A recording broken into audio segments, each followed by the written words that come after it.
वास्तव न्यूज में स्वागत है आपका। महेंद्र सरदार। विजयपुर जिला नेडगुंदी तालुका का वहां पर शिक्षकों ने आकर विजयपुर शहर में जिला अधिकारी को एक मेमोरंडम देते हैं ताकि शक्ति कुमार एक नकली पत्रकार है और यहाँ पर आकर ना जाने कुछ कहकर उन्होंने एक मांग रखी ताकि वो मांग है कैमरा। अब ऐसा हो गया है, कौन सच्चा है और कौन झूठा है, कौन सच्चा पत्रकार है और कौन झूठा पत्रकार है, बिल्कुल ही जनता के समझ के बाहर चला गया है। जनता तो छोड़िए, अधिकारियों भी धोखा खाने लग गए हैं ताकि सच्चा पत्रकार कौन है और झूठा कौन है।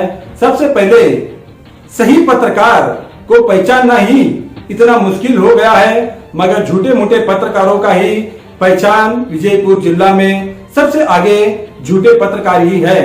अब यहाँ पर क्या ये सच है? क्या ये 1.5 लाख की मांग किए हैं ताकि यूट्यूब चैनल के शक्ति कुमार ताकि वहां पर जाकर उनके स्कूलों में जाकर उन्होंने एक मांग रखी, कहते हैं ताकि ये वॉइस वीडियो भी वायरल हो गया है ताकि उनका कहने का भी जो भी फोन में बात कर चुके हैं मोबाइलों में ये भी वायरल हो गया है।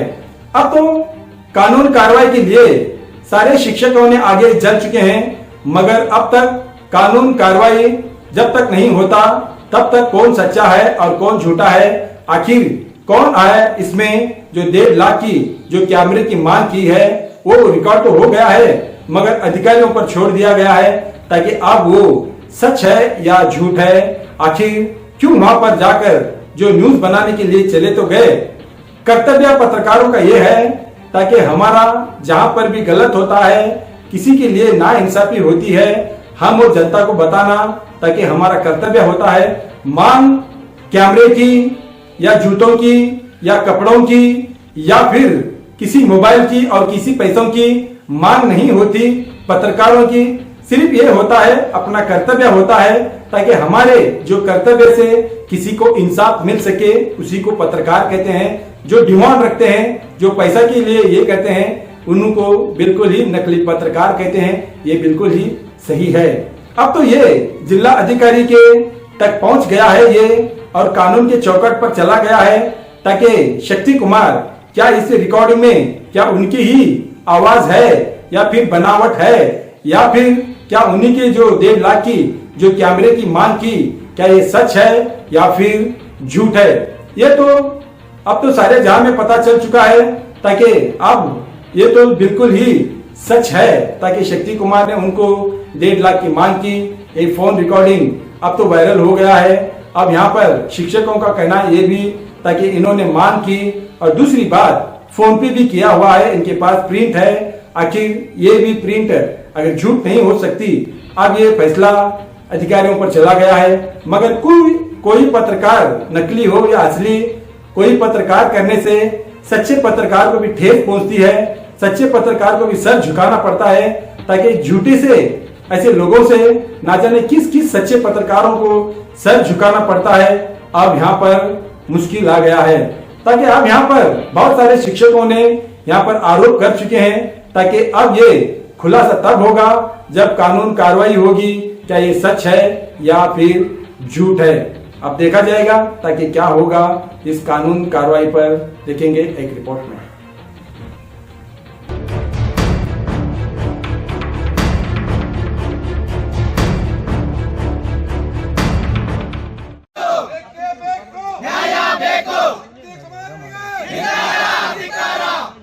सर ಏನೋ ಸ್ವಲ್ಪ ಏನು ಸರ್ ನಕಲಿ ಪತ್ರಕರ್ತ ಶಕ್ತಿ ಕುಮಾರ್ಗೆ ಧಿಕ್ಕಾರ बोलो भारत माता की जय। वंदे मातरम। नकली यूट्यूब चैनल पत्रकर्ता शक्ति कुमार गे शक्ति कुमार गे शक्ति कुमार गे ಶಕ್ತಿ ಕುಮಾರನನ್ನು ಬಂಧಿಸಿ ನ್ಯಾಯ ಕೊಡಿಸಿ ಏನೇ ಬರಲಿ ಬಂಧಿಸಿ ಶಕ್ತಿ ಕುಮಾರ ಬಂಧಿಸಿ ಶಕ್ತಿ ಕುಮಾರ ಬಂಧಿಸಿ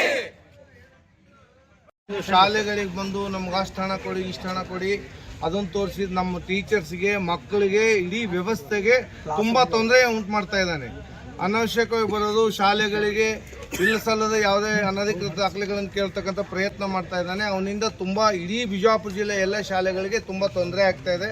ಅಂತಹ ನಕಲಿ ನಕಲಿ ಯೂಟ್ಯೂಬ್ ಚಾನಲ್ ಕರ್ತನಾದ ಶಕ್ತಿಕುಮಾರನ್ನು ಬಂಧಿಸಬೇಕು, ಜೈಲಿಗೆ ಹಾಕಬೇಕು, ಎಲ್ಲ ಶಿಕ್ಷಣ ಸಂಸ್ಥೆಗಳಿಗೆ ನ್ಯಾಯ ಕೊಡಿಸ್ಬೇಕು ಸರ್. ನಮಗೆ ಅನಧಿಕೃತವಾಗಿ ಕ್ಲಾಸ್ ರೂಮ್ಗಳಿಗೆ ನುಗ್ಗಿ ಮಕ್ಕಳಿಗೆ ಹೇಗ್ ಬೇಕಾಗಿ ಮಾತಾಡಿಸ್ತಾ ಇದ್ದಾನೆ, ಶಿಕ್ಷಕರಿಗೂ ಮಾತಾಡಿಸ್ತಾ ಇದ್ದಾನೆ, ನಮ್ಮ ಗುರುಮಾತೆಯರೊಂದಿಗೆ ಅನುಚಿತವಾದ ವರ್ತನೆ ಮಾಡ್ತಾ ಇದ್ದಾನೆ. ಶೌಚಾಲಯಗಳಿಗೆ ಕ್ಯಾಮೆರಾ ಹಿಡ್ಕೊಂಡ್ ಬರ್ತಾನೆ ಸರ್. ಹೆಣ್ಣು ಮಕ್ಕಳ ಶೌಚಾಲಯಕ್ಕೂ ಕೂಡ ಕ್ಯಾಮೆರಾ ಹಿಡ್ಕೊಂಡು ಬರ್ತಾನೆ. ಹೆಂಗ್ ಮಾಡಿದಿರಿ ಏನ್ ಮಾಡಿದಿರಿ ಅಂತ ಹೇಳಿ. ಕ್ವಾಲಿಫಿಕೇಶನ್ ಏನು, ನಿಮ್ ಹೇಗೆ ನೇಮಕ ಮಾಡಿಕೊಂಡಿದ್ದಾರೆ ಅಂತ ಅವಾಚ್ಯ ಶಬ್ದಗಳಿಂದ ಮಾತಾಡ್ತಾರೆ. Thank you sir. ನಮ್ಮ ಮಕ್ಕಳನ್ನ ಭಯಭೀತಿಗೊಳಿಸ್ತಾ ಇದ್ದಾನೆ.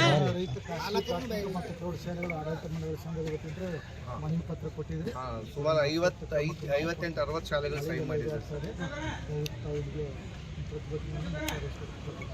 ಅವನು ಅರೆಸ್ಟ್ ಕೈದಿ ತಗೋಬಾರ್ದಂತ ಮಾಡಿದೆ.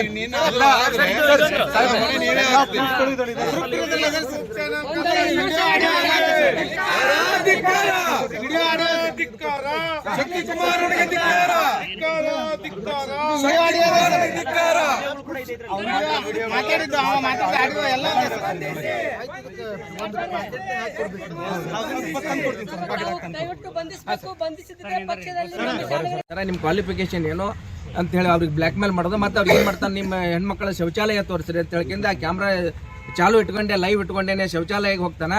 ಅಲ್ಲಿ ಬಂದ ಕೂಡಲೇ ನೀವು ಮಾನ್ಯತೆ ನವೀಕರಣ ಇಲ್ಲ, ಬಿಲ್ಡಿಂಗ್ ಇಲ್ಲ, ಅದು ಇಲ್ಲ ಅಂತ ಸುಮ್ಮನೆ ಏನೇನು ಕೇಳಿ ಹದರ್ಸಿಕೇಶನ್ ಏನು ಮಾಡ್ತಾನೆ, ನಾವು ಅಂಜಿದೀವಿ ಅಂತಂದ್ರೆ ನೀವು ಹಣ ಕೇಳ್ತಾನೆ, ನನಗೆ 20,000 ಕೊಡ್ರಿ, 30,000 ಕೊಡ್ರಿ ಅಂತ ಕೇಳೋದು. ಒಂದ್ ವೇಳೆ ನಾವು ದುಡ್ಡು ಕೊಡ್ಲಿಲ್ಲ ಅಂದ್ರೆ ನಿಮ್ಮ ಶಾಲೆ ಕೆಟ್ಟದದ, ಹಂಗದ, ನಿಮ್ ಸರಿ ಇಲ್ಲ ಅಂತೇಳಿ ಮೂಲಭೂತ ಸೌಲಭ್ಯ ಏನು ಇದ್ರು ಎಲ್ಲ ಇದ್ರೂ ಕೂಡ ಆ ರೀತಿ ನಮ್ಗೆ ತೊಂದರೆ ಕೊಡ್ತಿದ್ದಾನೆ. ನಮ್ಮ ಶಾಲೆಗಳ ಬಗ್ಗೆ ಮುಂದೆ ನಿಂತ್ಕೊಂಡು ಇವ್ರ ಶಾಲೆಗೆ ಯಾರು ದಾಖಲೆ ಮಾಡಬೇಡ್ರಿ, ಶಾಲೆ ಸರಿ ಇಲ್ಲ, ಇವ್ರ ನಡತೆ ಸರಿ ಇಲ್ಲ ಅಂತ ಏನೇನೋ ಹೇಳ್ಕೊಂಡು ಯೂಟ್ಯೂಬ್ ಚಾನಲ್ ಹರಿಬಿಟ್ಬಿಡ್ತಾನೆ. ಒಂದ್ ವೇಳೆ ನಾವು ದುಡ್ಡು ಕೊಟ್ಟಿವಿ ಅಂದ್ರೆ ನಿಮ್ಮ ಶಾಲೆ ಚಲೋ ಅದ ಅಂತ ಹೇಳ್ಕೇಶಿಂದ ನಾ ಹಾಕ್ತೀನಿ ಅಂತೇಳಿ ಈಗ ಆ ಥರ ಅದನ್ನು ಮಾಡಿದ್ದಾನೆ. ಮತ್ತು ಅದಲ್ಲದೆ ನಾವು ಹೋದ ಸಲ ಮೊನ್ನೆ ಒಂದು ನಿಡ್ಗುಂದೇಳಿ ಒಂದು ಶಾಲೆಯಲ್ಲಿ ಬಂದಾಗ ನಾವೆಲ್ಲರೂ ಸೇರ್ಕೊಂಡು ಅವ್ನಿಗೆ ಹೊಡಿಬೇಕು ಅಂತ ನಾವೆಲ್ಲ ತಯಾರಿ ಮಾಡ್ಕೊಂಡು ಕೂತಿದ್ದೀವಿ. ಅವಾಗ ಅವ್ನು ಓಡಿ ಹೋದ. ಅವಾಗ ನಮ್ಗೆ ಏನು ಮಾಡ್ತಾನೆ, ಮಂದಿ ಫೋನ್ ಮಾಡಿ, ಇಲ್ಲ ನೀವು ಎಲ್ಲರೂ ಒಂದು 20,000 ಸಾವಿರ ಹಾಕಿ ನನಗೊಂದು 1.5 ಲಕ್ಷದಿಂದ 2 ಲಕ್ಷದವರೆಗೆ ಒಂದು ಕ್ಯಾಮ್ರಾ ಕೊಡಿಸ್ರಿ, ಕ್ಯಾಮ್ರಾ ಕೊಡಿಸಿದ್ರೆ ಅಂದ್ರೆ ನಾನು ನಿಮ್ಗೆ ಏನು ಮಾಡಂಗಿಲ್ಲ, ನಿಮ್ಮ ಶಾಲೆ ಚಲೋ ಅದಾವ ಅಂತೇಳಿ ನಾನು ಪ್ರಚಾರ ಮಾಡ್ತೀನಿ.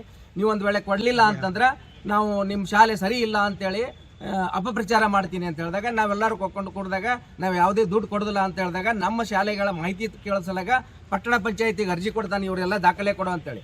ಅವರು ನಮ್ಮ ಅಂತೇಳಿ ಏನಿಲ್ಲ, ಅವ್ರದ್ದಂತೆ ಏನು ದಾಖಲೆ ಅದ ಅವ್ರು ಕೊಟ್ಟಿದ್ದಾರೆ, ಅದನ್ನು ಕೊಟ್ಟ ಮೇಲೆ ಮತ್ತೆ ಶಾಲೆಗೆ ಬಂದು ನಿಮ್ಮ ಕಟ್ಟಡ ಪರ್ಮಿಷನ್ ಇಲ್ಲ, ನಿಮ್ಮ ಮಾನ್ಯತೆ ನವೀಕರಣ ಇಲ್ಲ, ನಿಮ್ಗೆ ಅಂತೇಳಿ ಬ್ಲ್ಯಾಕ್ ಮೇಲ್ ಮಾಡೋದು, ದುಡ್ಡು ಕೇಳೋದು, ಶಾಲೆ ಬಗ್ಗೆ ಅಪಪ್ರಚಾರ ಮಾಡೋದು. ಒಂದು ವೇಳೆ ದುಡ್ಡು ಕೊಟ್ಟಿವಿ ಅಂತಂದ್ರೆ ನಮ್ಮ ಬಗ್ಗೆ ಶಾಲೆ ಚಲೋ ಇದೆ, ಒಳ್ಳೆ ಶಾಲೆ, ಏನೂ ಇರಲಿಲ್ಲ, ಒಳ್ಳೆ ಶಾಲೆ ಇದೆ, ನೀವು ಅಡ್ಮಿಷನ್ ಮಾಡ್ರಿ, ಒಳ್ಳೆ ಶಿಕ್ಷಣ ಕೊಡ್ತಾರ ಅಂತ ಹೇಳ್ತಾನೆ. ದುಡ್ಡು ಕೊಡ್ಲಿಲ್ಲ ಅಂದ್ರೆ ಇವ್ರ ಶಾಲೆ ಸರಿ ಇಲ್ಲ, ಇವ್ರ ಅಧ್ಯಕ್ಷರು ಸರಿ ಇಲ್ಲ, ಇವ್ರ ಶಾಲೆ ಒಂದು ಒಳ್ಳೆ ಕಟ್ಟಡ ಇರೋದು, ಎಲ್ಲಾ ಮೂಲಭೂತ ಸೌಲಭ್ಯಗಳಿರೋದು. ನಿನ್ನೆ ಒಂದು ವಿಡಿಯೋ ಮಾಡಿ ಹಾಕ್ತಾನೆ, ಈ ಶಾಲೆಯಲ್ಲಿ ಯಾರು ದಾಖಲೆ ಮಾಡಬೇಡ್ರಿ, ಈ ಶಾಲೆಯಲ್ಲಿ ನಿಮ್ಮ ಮಕ್ಕಳಿಗೆ ಸೇಫ್ಟಿ ಇಲ್ಲ ಅಂತೇಳಿ ವಿಡಿಯೋ ಮಾಡಿ ಹಾಕ್ತಾನೆ. ನಮ್ಮ ಹತ್ರ ಎಲ್ಲ ಸೇಫ್ಟಿ ಇದ್ರೂ ಕೂಡ ಸ್ವತಃ ನನ್ನ ಶಾಲೆಗೆ ಬಂದು ನನಗೆ ಬ್ಲ್ಯಾಕ್ ಮೇಲ್ ಮಾಡ್ದ. ನಾನು ನೀ ಅವಲೇ ಪರ್ಮಿಷನ್ ಕೇಳಕ್ಕೆ ಒದಿತಿನ ಒಳಗೆ ಬಂದೆ ಅಂತ ತಂದಾಗ ಓಡೋಗ್ಬಿಟ್ಟಿದ್ದಾನೆ. ನನಗೆ ಪರ್ಮಿಷನ್ ಕಾಪಿ ಕೊಡು, ನಿಮ್ಮ ಶಿಕ್ಷರ ಅಪಾಯಿಂಟ್ಮೆಂಟ್ ಕೊಡು, ಸ್ಯಾಲ್ರಿ ಎಷ್ಟು ಕೊಡ್ತೀರಿ, ನೀವು ಫೀಸ್ ಸ್ಟ್ರಕ್ಚರ್ ಕೊಡು ಅಂತ ಕೇಳಿದಾಗ ನಂದು ಎಲ್ಲ ಯೂಟ್ಯೂಬ್ನಾಗಿದೆ ಮಗನೇ, ನೀನು ನೋಡ್ಕೊಂಡು ಹೋಗಿ, ಏನು ನೋಡ್ಕೊತೀನಿ, ನಿನಗೆ ಒದಿತೀನಿ ಒಳಗೆ ಬಂದೆ ಅಂತ ಅಂದ್ಕೊಳ್ಳೆ ನನಗೆ ವಾಪಸ್ ಓಡಿಗಿದ್ದಾನೆ. ಹೋಗಿ ನಮ್ಮ ಸ್ಟಾಫಿಗೆ ಫೋನ್ ಮಾಡ್ತಾನೆ, ನಿಮ್ಮ ಅಧ್ಯಕ್ಷರು ನನಗೆ ರ್ಯಾಶ್ ಆಗಿ ಮಾಡ್ತಾರ, ಅವ್ರು ಸಂಸ್ಕಾರ ಇಲ್ಲ ಹಾಕ್ತೀನಿ ಅಂತ ಹೇಳ್ಕಿಸಿ. ನಮ್ಮ ಟೀಚರ್ ಮತ್ತೆ ಹಿಂಗೆ ಹಾಕ್ಲಿ ಏನು ಬೇಕಾದ ಹಾಕು ಅಂತ ಹೇಳ್ದೆ.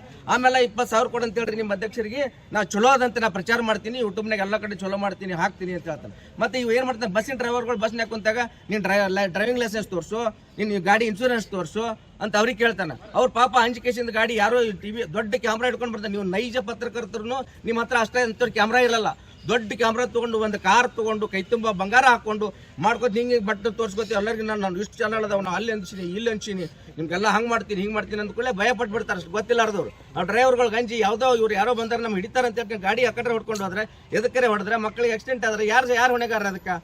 ಈ ಥರ ಬ್ಲ್ಯಾಕ್ ಮೇಲ್ ಮಾಡೋದ್ರಿಂದ ಅವನ ಮೇಲೆ ಶಿಸ್ತು ಕ್ರಮ ಆಗ್ಬೇಕಂತೇಳಿ ನಾವು ಇವತ್ತು ಜಿಲ್ಲಾಧಿಕಾರಿಗಳಿಗೆ ಮನವಿ ಕೊಟ್ಟೇವಿ. ಸದ್ಯದಲ್ಲೇ ಹೋಗಿ ನಾವು SP ಅವರಿಗೆ ಕಂಪ್ಲೇಂಟ್ ಕೊಡ್ತೀವಿ, ಮತ್ತು ಸ್ಥಳೀಯ ಪೊಲೀಸ್ ಸ್ಟೇಷನ್ಗೂ ನಾವು ಕಂಪ್ಲೇಂಟ್ ಕೊಡ್ತಾ ಇದ್ದೀವಿ.